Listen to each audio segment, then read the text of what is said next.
7500க்கும் மேற்பட்ட தொல்லியல் களங்கள் இருக்கக்கூடிய ஒரே இனம் தமிழினம். இந்த உலகத்தின் மிக பழமையான மொழியை இன்னைக்கு பேசிக் கொண்டிருக்கக்கூடிய ஒரே இனம் தமிழினம். 4000 ஆண்டுகளுக்கு முன்பாக அறுவை சிகிச்சை கருவிகளை பயன்படுத்தி அறுவை சிகிச்சை செய்த இனம் தமிழினம். நமக்கு வந்து தொல்லியல் ரீதியா நான் பேசுறேன். கருவிகள் நமக்கு கிடைச்சிருக்கு. இது எல்லாத்துக்கும் மேல இந்த உலகத்துக்கு நாகரிகம் சொல்லி கொடுத்தா, அது சொல்லி கொடுத்தா, இது சொல்லி கொடுத்தா அவன் சொல்லிட்டு இருக்கான். இன்னைக்கு என்ன கிழமை? சனிக்கிழமை வந்து இப்ப எல்லா நாட்டிலையும் வந்து இதே இதெல்லாம் கவனிச்சிருக்கீங்களா? சனி ஞாயிறு திங்கள்ங்கிறது எல்லா நாடுகள்லயும் 7 நாள் தான் வாரத்துக்கு. கவனிச்சிருக்கீங்கல்ல? ஞாயிற்றுக்கிழமை காலையில 6 மணிக்கு முதல் ஓரை வந்துட்டு ஞாயிறுங்கிற ஓரையில நமக்கு ஆரம்பிக்கும். ஆரம்பிச்சு 7 ஓரை 7 ஓரை 7 ஓரை வந்து 21 ஓரை. அது கூட 3 ஓரை சேர்த்துட்டீங்கன்னா 4வது ஓரை என்னன்னு பாத்தீங்கன்னா சந்திரன் இருக்கும்.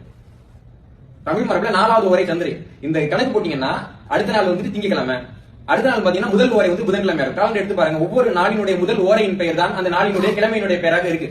அதற்கான கணிதம் இன்னைக்கு வரைக்கும் தமிழன் கிட்ட தான் இருக்கு. படிப்புக்கும் இனத்துக்கு என்னங்க தொடர்பு?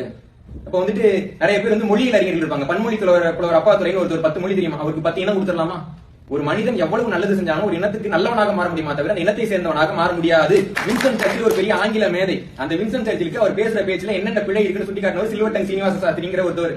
அதனால சில்வர்டன் சீனிவாச சாஸ்திரி ஆங்கிலேயராக அறிவு வேணாமா? முத்தமிழ், 4 தமிழ், 5 தமிழ், 65 தமிழ் படிச்சா கூட தமிழை இல்லன்னா தமிழை இல்லதாண்டா. அதான் வரையறை.